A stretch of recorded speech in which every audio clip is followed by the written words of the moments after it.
Nissan executives have privately admitted they're a little bit surprised, in fact, very surprised and just baffled by Toyota, Mazda, and Subaru and their plans to perfect the internal combustion engine, to invest potentially billions of dollars in this technology, which the rest of the automotive industry says is essentially finished. Well, would you believe it? Nissan has done a good. Yeah, I know that doesn't make sense, but anyway, Nissan doesn't make sense either. Hello, my friends. Welcome to the channel. I'm Sam Evans. You're watching the Electric Viking. It's great to see you. Guys, I thought I'd just let you in on something a bit unusual. Tomorrow, I'll be doing a speech at Toastmasters. Guys, I'm thinking I've got to speak for 5 to 6 minutes. And I've got to tell you, it's quite different going to Toastmasters. It's like a public speaking club. Quite different to speaking into a camera. But because I've got a few public speeches that I'll be doing later this year, you know what I thought?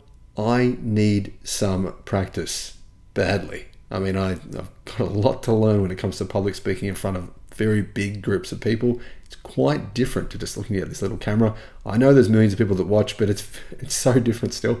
Anyhow, guys, getting back to this story here from Nissan.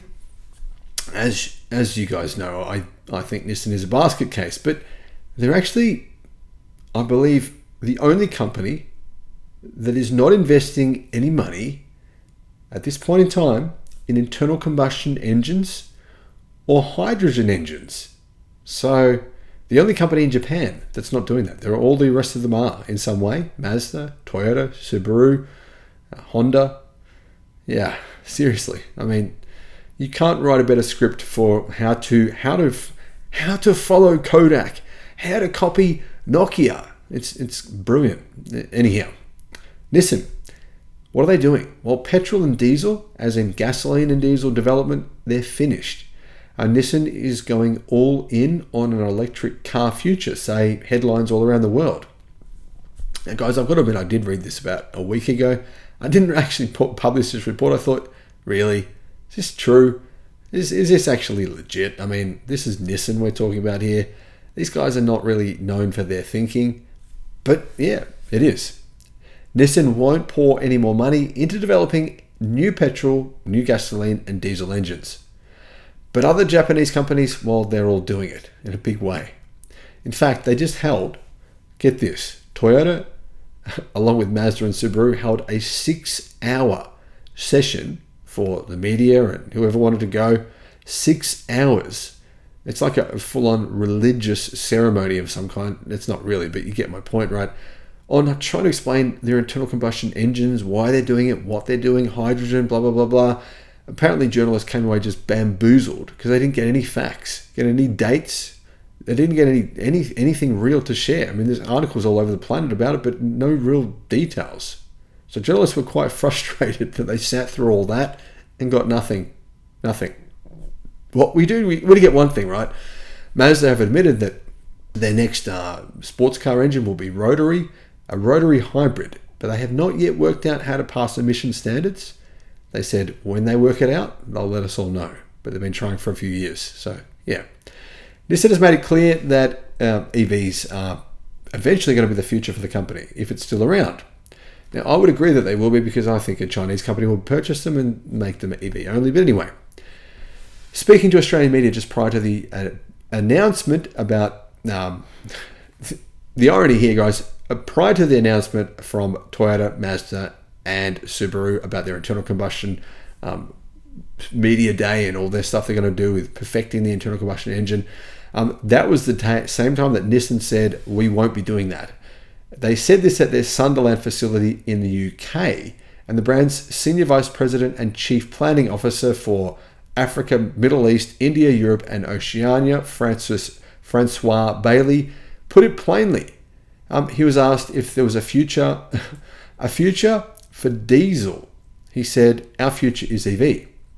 E-Power is a stepping stone to get there, and each market will go at their own pace. We're not investing in a new powertrain for internal combustion. That's for damn sure. Now, he didn't use the word damn, but he said that's for sure.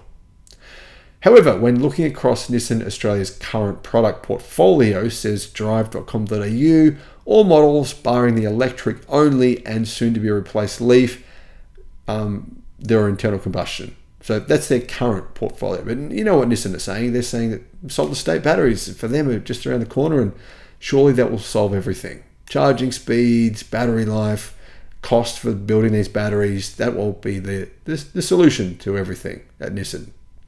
Nissan's e-Power hybrid system is currently available on the Qashqai and X-Trail SUVs, but Mr. Bailey's comments seem to indicate it will proliferate across the lineup and could also be in the Duke and the Pathfinder. In other words, over the next few years, most Nissan vehicles will become hybrids. There'll be a couple of EVs, and then there'll be just EVs.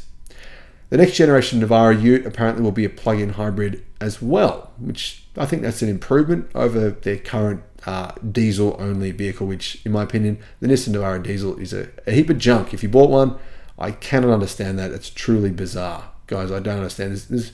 If you're really going to buy a pickup truck, surely, why would you get that? I don't get it. Anyway, whilst it's true that Nissan have admitted they won't be working on internal combustion specifically, Nissan is developing its next generation of e-Power hybrid systems, which will raise outputs but lower costs and fuel use.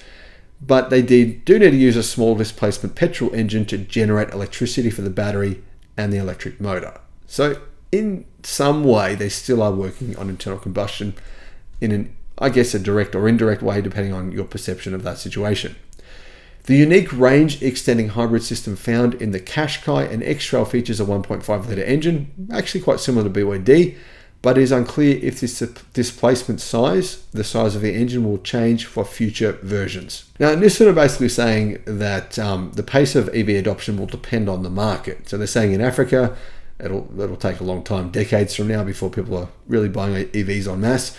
But they're saying outside of Africa, in places like China and Europe, it'll happen much, much faster. America, a bit slower than those places, but depending on what happens with Trump and everything else. Guys, let me know what you think about Nissan. I mean, I guess it's true, right? That I was talking to my boys today. We're watching a movie, the movie called The Maze Runner, and I said, boys, a little lesson here.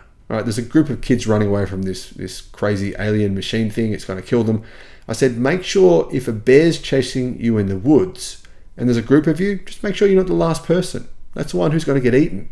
So I guess when you kind of apply that analogy to Japan, well, as long as Nissan isn't the last one or the last 2 or 3 or 4, then they're not going to get eaten. At least not to begin with. But that said, Nissan is last in one crucial metric, and that is its debt rating. Currently, its debt is rated as junk. It's the only major legacy automaker with a debt rating of junk, and that is a big problem because you need money for this miracle solid-state battery to solve all your problems. Thanks for watching.